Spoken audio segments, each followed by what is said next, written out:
2014 में एक ऐसा एक्सीडेंट हुआ था मेरे साथ में कि उसे बोलना आज भी रूह कांप जाते हैं। ओके, इतना खतरनाक। इतना खतरनाक।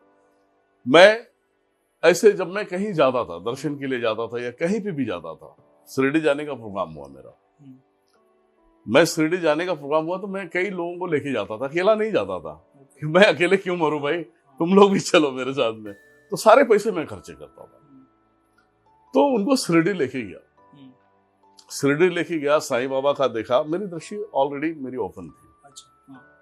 तो शिरडी में जब मैं दर्शन के लिए गया, वहां पे वीआईपी समथिंग 200 रुपए देके दर्शन करना होता है, इतना लाइन में खड़ा होने की मेरी हिम्मत नहीं। तो मेरे काफी इसे दोस्त लोग पूछते हैं कि क्या साईं बाबा का यहाँ आवास है? अच्छा।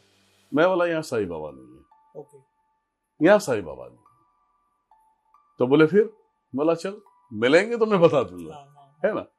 तो साईं बाबा की दर्शन करने गया। दर्शन जब मूर्ति के पास बैठा और जब देखा मैंने, और बीच वाला पोजीशन होता है जहाँ पे लोग खड़े नहीं रहने देते, उधर ही बैठ गया मैं। ढूंढ रहा हूँ, कहाँ है भाई, नहीं है। चलो वहां से हम निकले। तो निकलने के बाद जब मैं एक होटल में गया, जब सनी सिंगापुर जाते हैं तो लेफ्ट साइड में बहुत सारे रेस्टोरेंट वगैरह होते हैं, तो वहां मैंने गाड़ी खड़ी की और वहां पे जब मैंने बोला चलो ऑर्डर दो, मैं आ रहा हूं, तो वहां पे खड़ा होकर मैं यही सोच रहा था साईं बाबा है कि नहीं। तो उस दरमियान में मैं सोच रहा था और गाड़ी के जस्ट सामने, मैं इधर राइट में हूँ, लेफ्ट में बहुत सोच रहा है तू। अच्छा। मैं बोला मुझे एक बात समझ में नहीं आई, आपका स्थान मेन है शिरडी, आप उस स्थान पे क्यों नहीं दिखे? तो उन्होंने एक ही बात कहा कि पुत्र वहां नहीं दिखने का कारण तो तुझे भी पता होना चाहिए। मैं बोला ऐसा क्या कारण है? बोले कि वहां जब मैं रहूंगा ना, जब पवित्रता रहेगी। जब पवित्रता नहीं रहेगी तो वहां पे नहीं, मैं रह ही नहीं सकता। अच्छा। तो मैं बोला इसका कारण क्या है?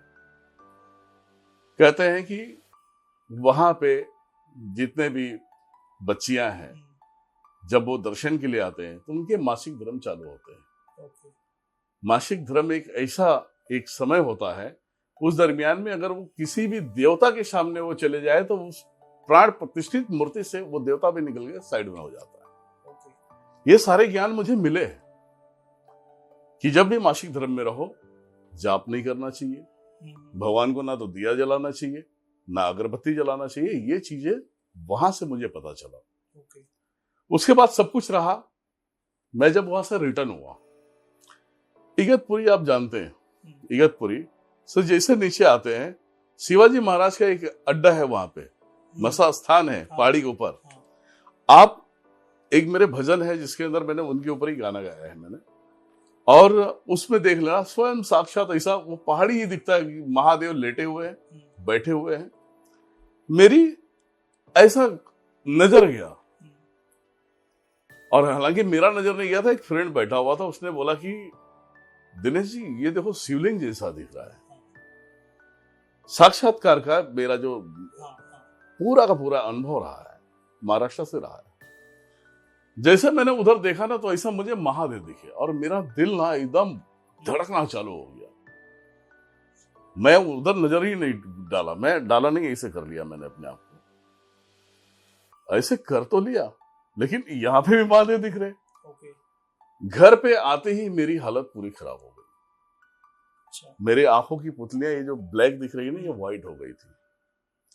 और मेरे अंदर इतनी क्षमता है कि चाहे स्पिरिचुअल मैटर में चाहे कोई भी हो, मैं उसे चुटकियों में हटा दूं अपने मार्ग से, पर वहां पे मैं फेल हो गया। आपको मैं बता दूं, मैं बाथरूम जाने से भी डरता था। बाथरूम में मेरे पास एक बच्चा था, असिस्टेंट था मेरा, उसे बाथरूम में खड़ा करता था मैं, और फिर मैं 2 नंबर करता था। इतनी फटी पड़ी थी मेरी। मैंने बहुत सारे मंत्रों का उपयोग किया, पर वो हट ही नहीं रहे, पूरा सुन्न हो गया। फिर मुझे मजबूरी में साईं बाबा को बोलना पड़ा। अच्छा। मैं बोला, हे साईं बाबा, मैं आपके पास आया था और ना ही आपके पास आता ना ये मेरे संग आ गए।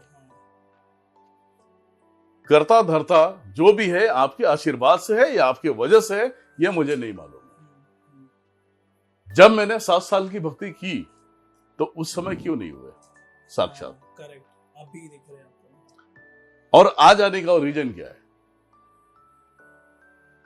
इनको आप लेके जाइए। और मैं जानता हूं कि आप ये बातें नहीं मानने वाले, मेरी बातें ऐसे क्यों सुनेंगे भाई?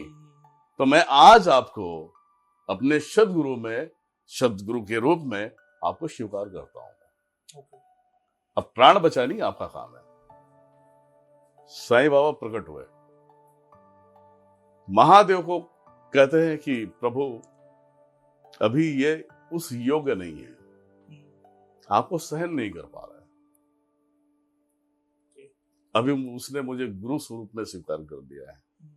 तो एक गुरु का धर्म होता है कि शिष्य जब तक मजबूत ना हो जाए, जब तक उसे बचाना मेरा कार्य होता है। मैं आपसे निवेदन करता हूं, आप मेरे संग चले। वो दरमियान ऐसा रहा है कि मैं उस समय कुछ भी बोल दिया, क्या बोल दिया क्या नहीं बोल दिया, ये उस समय तो भाई बोलना ही था कि मेरी जिंदगी है, मुझे भी अब जीना है। जब भी मैं तपस्या कर रहा था, जब भी मैं आपको चाह रहा था, जब तो आप नहीं मिले। आज मैं जीना चाहता हूं, मैं जीना चाहता हूं। और आज आप मुझे डायरेक्टली जो है कि दर्शन देके मुझे उस पद्धति पे लेके जाना चाहते जहां मैं जाना नहीं चाहता। साईं बाबा का मैं रियल कह रहा हूं, आज भी मैं उन्हें गुरु दिल से मानता हूं। उन्होंने निवेदन स्वीकार किया और महादेव ऐसे टर्न हुए जाने के लिए। अच्छा। उस समय मुझे एक वाणी बोला था उन्होंने, अभी तो जा रहा हूं मैं, पर तू मेरे पीछे आएगा, मिलूंगा नहीं। ओके। तो मैं बोला अभी तो फिलहाल जाओ। और वाकई में आपको बता दूं, वो 2014 में गए तो मेरी सारी दृष्टि चली गई। कुछ भी दिखाई नहीं, कुछ भी सुनाई नहीं, सब डील।